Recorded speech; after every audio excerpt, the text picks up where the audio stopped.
കുട്ടികൾക്ക് എന്തുകൊണ്ട് ഞാൻ ക്രിസ്ത്യാനിയായിട്ട് ജീവിക്കണം, എന്തുകൊണ്ട് ഞാൻ ഈശോ മിശിഹായിൽ ജീവിക്കണം എന്ന് ചോദിച്ചു കഴിഞ്ഞാൽ കൃത്യമായ ഉത്തരങ്ങളില്ല. അതുകൊണ്ടാണ് ഞാൻ നിങ്ങളോട് ചോദിച്ചത്, ഈശോയിൽ വിശ്വസിക്കാൻ നിങ്ങൾക്ക് കാരണങ്ങളുണ്ടോ?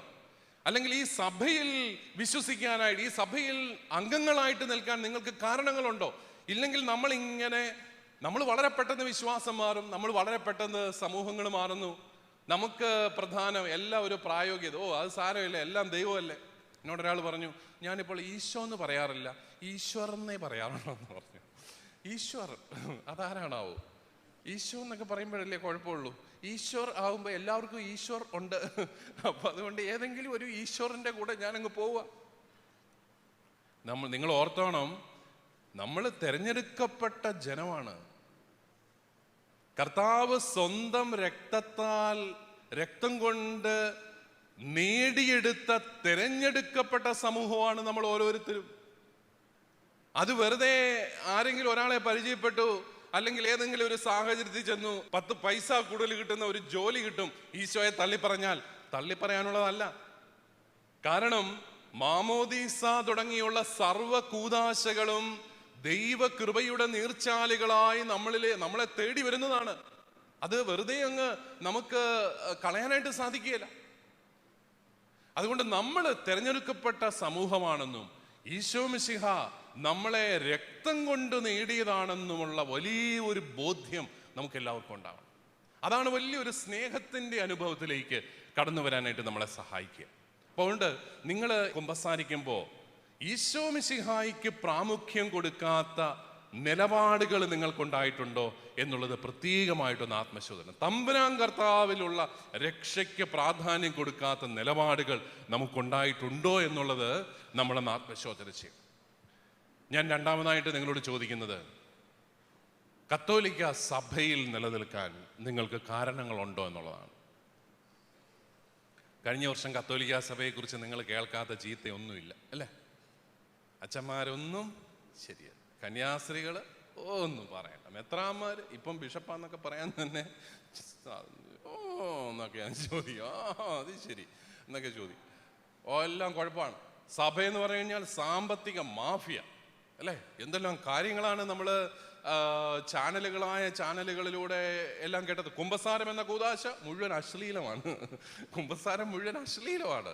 അത് കുമ്പസാരിക്കാൻ പോകരുത്, വൃത്തികേടാണ്. കുമ്പസാരക്കൂട്ടിൽ എല്ലാവരും ചെന്ന് പറയുന്നത് ഇച്ചീച്ചി കാര്യങ്ങൾ മാത്രമാണ്. മനസ്സിലായില്ലേ? അത് അച്ഛൻ ഇങ്ങനെ ഇടയ്ക്കിടയ്ക്ക് ഇങ്ങനെ ഈ കൂട് തുറന്ന് നോക്കി ആരാണ് ഈ ഇച്ചീച്ചി പറയുന്നതെന്ന് നോക്കി പേരൊക്കെ കുറിച്ചെടുത്ത് പിന്നെ ചൂഷണം.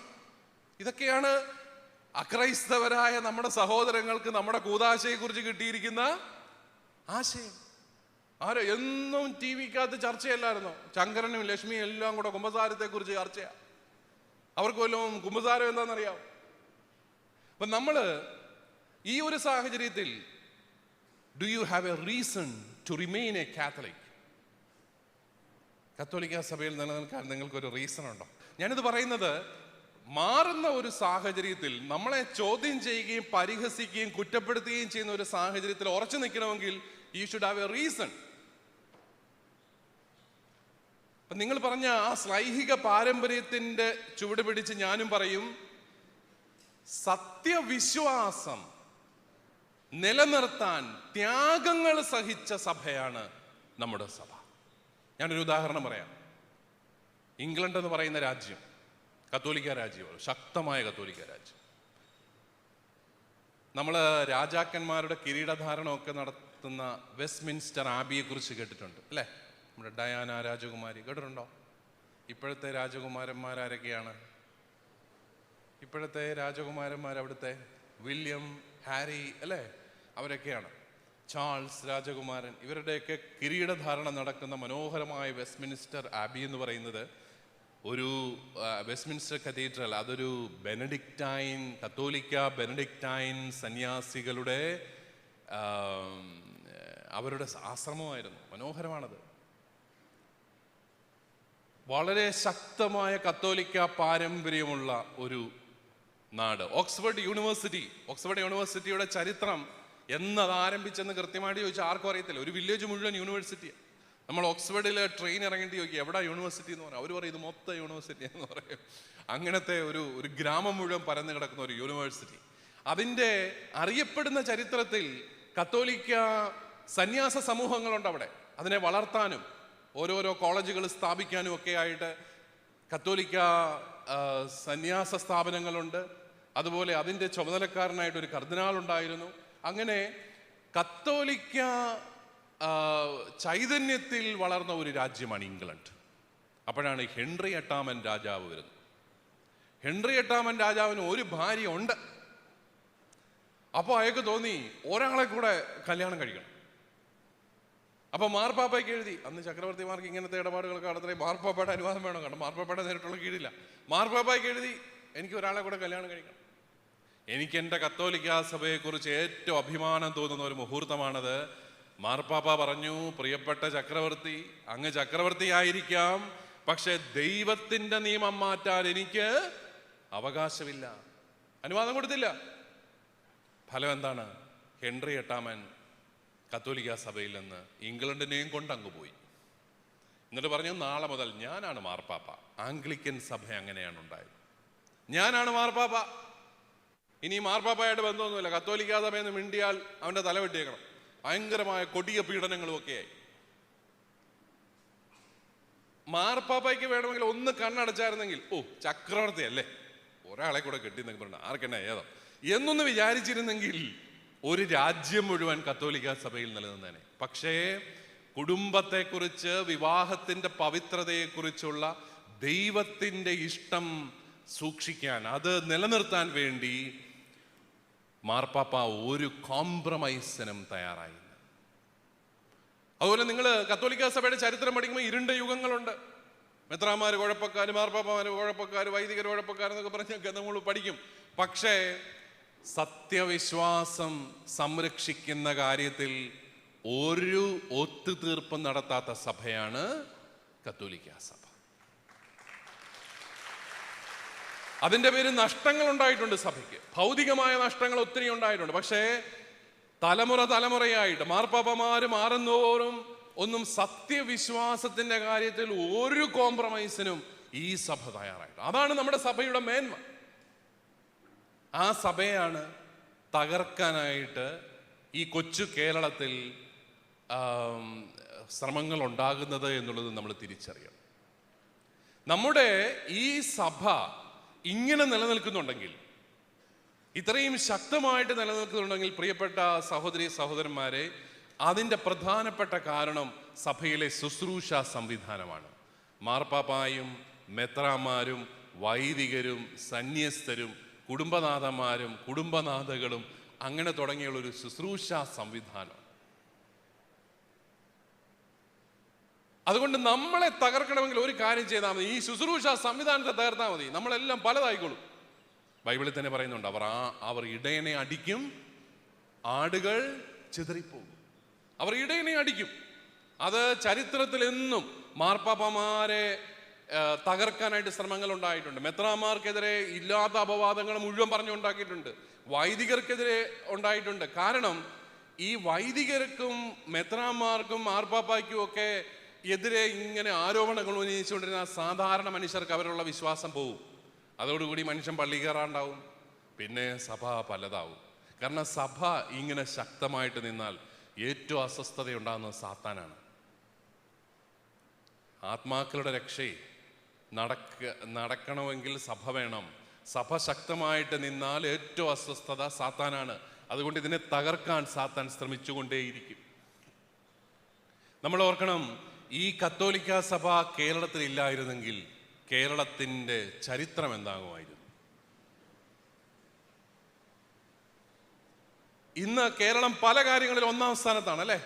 വിദ്യാഭ്യാസത്തിന്റെ കാര്യത്തിൽ 1-ാം സ്ഥാനം ആരുടേതാ? ഏത് സംസ്ഥാനമാ? കേരളം. സ്ത്രീ വിദ്യാഭ്യാസത്തിന്റെ കാര്യത്തിൽ 1-ാം സ്ഥാനം ആരാണ്? കേരളം.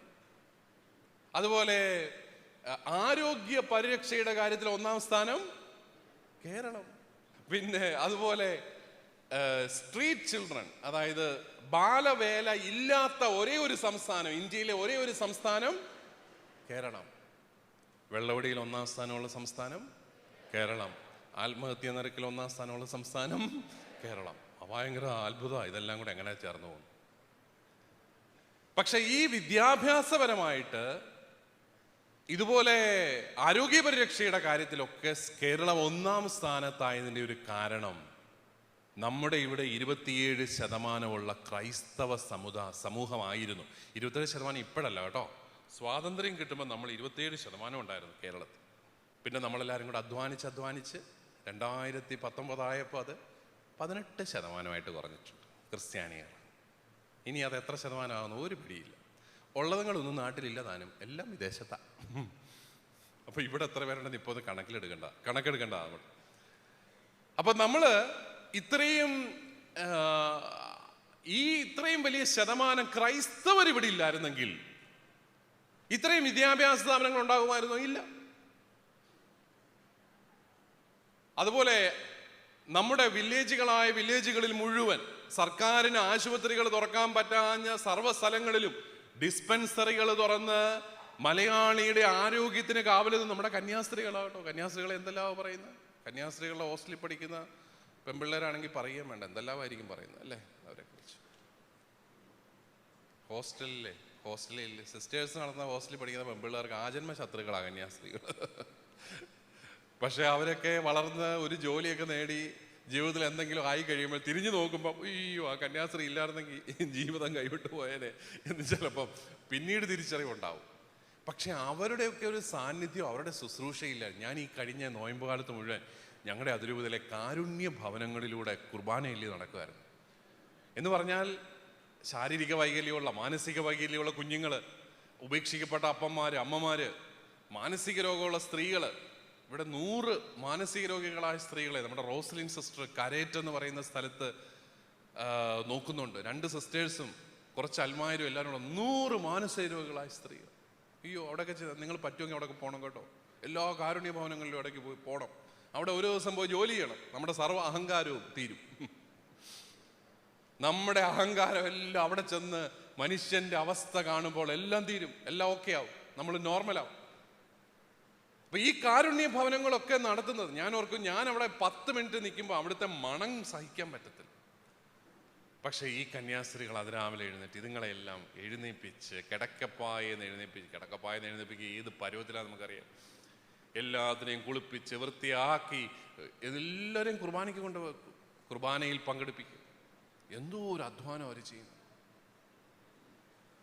അതുപോലെ സ്ട്രീറ്റ് ചിൽഡ്രൻ, ബാലവേല ചെയ്യുന്ന കുഞ്ഞുങ്ങൾ നമ്മുടെ നാട്ടിൽ ഇല്ലാത്തതിന്റെ കാരണം നമ്മുടെ സഭ നടത്തുന്ന ബാലികാ ഭവനുകളും ബാലഭവനുകളുമാണ്.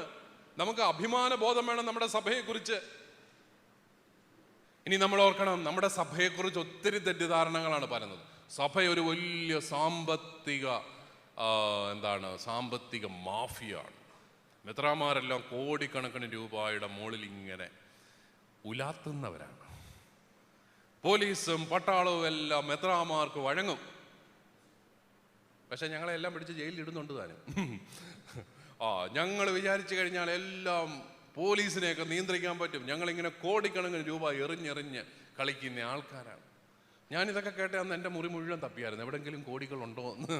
അവിടെ ഒന്നും കണ്ടില്ല കേട്ടോ. നമ്മൾ മുഴുവൻ സത്യമാണ്. നമുക്ക് സഭയ്ക്ക് സമ്പത്തുണ്ടോ എന്ന് വെച്ചാൽ ഉണ്ട്. അത് ഒരു സർക്കാർ നമുക്ക് ചുമ്മാ തന്നൊന്നുമല്ല.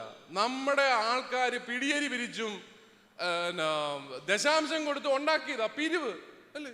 നമ്മൾ പണം ഉണ്ടാക്കുന്ന പിരിവ്. നമ്മുടെ അച്ഛന്മാരൊക്കെ നിങ്ങളുടെ അടുക്കലൂടെ എത്ര പ്രാവശ്യം പിരിവിന് വന്നിട്ടുണ്ട്. നിങ്ങൾക്ക് അവരോട് പുച്ഛം തോന്നിയിട്ടുണ്ട്. പക്ഷേ എന്നാ കാര്യത്തിന് അവർ പിരിക്കുന്നത്? അവരുടെ വീട്ടിലോട്ട് വല്ലതും കൊണ്ടുപോകാനാണോ? നിങ്ങൾക്ക് തന്നെ സ്കൂളും കോളേജും പള്ളിയും അതും ഇതൊക്കെ ഉണ്ടാക്കാൻ വേണ്ടിയിട്ടാ. ഉണ്ടാക്കിയില്ലെങ്കിൽ എന്നാ അച്ഛനും ഒന്നുമില്ല. അച്ഛന് കിട്ടാനുള്ള അലവൻസ് കൃത്യം കിട്ടും. പക്ഷെ അവരിങ്ങനെ പുറകെ നടന്ന് ഉണ്ടാക്കിയത് കൊണ്ട് നമ്മുടെ സമൂഹത്തിന്, ഈ പൊതുസമൂഹത്തിൽ ഒരു സ്വാധീനം ഉണ്ടായി. അതുപോലെ നമ്മുടെ സാമ്പത്തിക വിനിമയങ്ങൾ മുഴുവൻ നമ്മുടെ ഇടവകകളിൽ കൃത്യമായിട്ട് അറിയാം. എല്ലായിടത്തും പൊതുയോഗമുണ്ട്, പ്രതിനിധി യോഗമുണ്ട്. അവിടെ പാസ്സാക്കാത്ത കണക്കൊന്നും പള്ളിയിലില്ല. അച്ഛന്മാർക്ക് തോന്നിവാടെ പണം എടുത്ത് ചെലവഴിക്കാനൊന്നും പറ്റില്ല. അവിടെ കൈക്കാരന്മാരുണ്ട്, കമ്മിറ്റിക്കാരുണ്ട്. ഇത് മുഴുവൻ പല ഇടവുകൾ ഇൻകം ടാക്സ് രജിസ്ട്രേഷൻ നടത്തിയിട്ടുള്ളതാണ്. വലിയ ഇടവുകൾ കൃത്യമായിട്ട് കണക്ക് കൊടുക്കുന്നതാണ്. അപ്പം നമ്മളെല്ലാം ഇങ്ങനെ പണം ഇട്ട് കളിക്കുന്നു എന്നുള്ളൊരു ചിന്ത. നമ്മൾ പണം ഇല്ലാത്ത ഒരു സമൂഹം, അത്യാവശ്യത്തിന് മാത്രം പണമുള്ള ഒരു സമൂഹമാണ് നമ്മൾ. എന്തെങ്കിലും ഒരു കെട്ടിടം പണിയണമെങ്കിൽ വിചാരിച്ചിന് ഉറപ്പായിട്ട് നിങ്ങളുടെ വീട്ടിൽ നിന്ന് കാശ് മേടിച്ചിരിക്കും. കാരണം ഇല്ലാഞ്ഞിട്ടാ. പള്ളി പഠിക്കുന്ന അച്ഛന്മാരോട് നീ ചോദിക്കണം എത്ര കാശുണ്ടാച്ചാ കയ്യിൽ? ഒന്നുമില്ല. പണി തീർന്നു കഴിയുമ്പം ചോദിക്കണം എത്ര ലക്ഷമായി? എന്ത് ലക്ഷാച്ചാ? കോടി. എത്ര കോടിയായെന്ന് ചോദിക്കുക. ഇതെങ്ങനെ സംഭവിച്ചു? അതൊരു അത്ഭുത, അതൊരു വലിയ അത്ഭുതമാണ്. ഇത് എവിടുന്നോ വരുന്നു. അപ്പൊ നമുക്ക് നമ്മുടെ സഭയെക്കുറിച്ചുള്ള തെറ്റിദ്ധാരണകൾ കേട്ട് വിശ്വസിക്കാനായിട്ട് പാടും. അതുപോലെ കുമ്പസാര രഹസ്യം വെച്ച് അച്ഛന്മാരെല്ലാം ആൾക്കാരെ കുഴപ്പത്തിലാക്കും. ഞാൻ ഈ ലൂർദ് പള്ളിയിൽ ഞാൻ ചെറുപ്പക്കാരോട് സംസാരിച്ചപ്പോൾ ഒരു പെൺകുട്ടി എന്നോട് പറഞ്ഞു, എൻ്റെ പിതാവേ, സ്കൂളിൽ ചെല്ലുമ്പോൾ അല്ലെ കോളേജിൽ ചെല്ലുമ്പോൾ കൂട്ടുകാരൊക്കെ ചോദിക്കുന്നു, ഇത്തരക്കാരുടെ അടുത്ത് ചെന്നാണോ നിങ്ങൾ കുമ്പസാരിക്കുന്നത്? ഞാൻ ചോദിച്ചു, എത്തരക്കാരുടെ അടുത്ത്?